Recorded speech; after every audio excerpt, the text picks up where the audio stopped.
अच्छा स्टूडेंट्स, हमारे पास क्वेश्चन है कि what is law of mass action. ठीक है, सो यहाँ पे द रेट और speed of a chemical reaction is directly proportional to the product of molar concentration of reactant species. यहाँ पे मोलर कंसंट्रेशन की हमने बात की है तो ब्रैकेट में हमने लिखा है कि एक्टिव मासेस।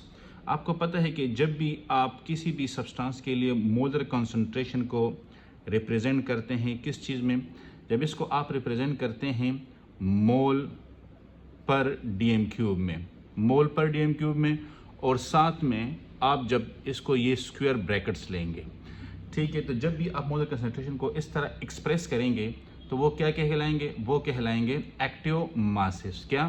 Active masses. अब ये लॉ बेसिकली रिवर्सिबल रिएक्शंस के लिए होता है कि फॉर एग्जांपल हमारे पास रिएक्टेंट ए है, रिएक्टेंट बी है, ठीक है, ये एक रिवर्सिबल रिएक्शन है जो कि फॉरवर्ड और बैकवर्ड डायरेक्शन दोनों में मूव कर रहा है। अब यहाँ पे ये हमारे पास क्या है, रिएक्टेंट्स हैं और ये हमारे पास प्रोडक्ट्स हैं। क्या है? प्रोडक्ट्स हैं। अब अगर हम कहें कि active mass of A, active mass of A, तो ये क्या होगा, ये बराबर होगा molar concentration of yes A. अब ये किस तरह है, तो ये स्क्वायर ब्रैकेट जो है ना ये रिप्रेजेंट करता है मोल पर डीएम क्यूब या मोल पर लीटर भी आप लिख सकते हैं।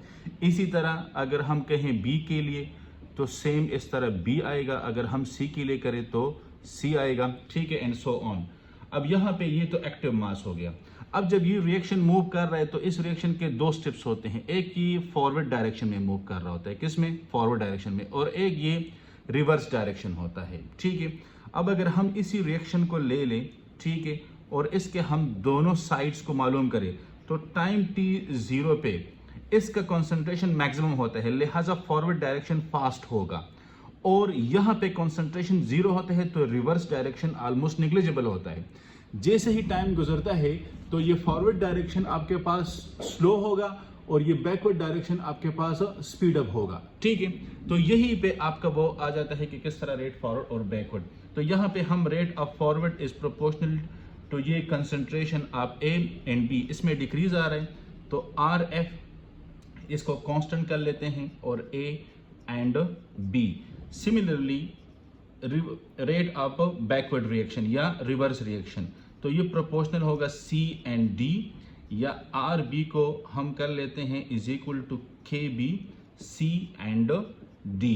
तो ये forward rate of forward reaction और यहाँ पे ये rate of backward reaction, rate of backward reaction, ये दोनों हमारे पास आ गए हैं कि forward reaction and backward reaction.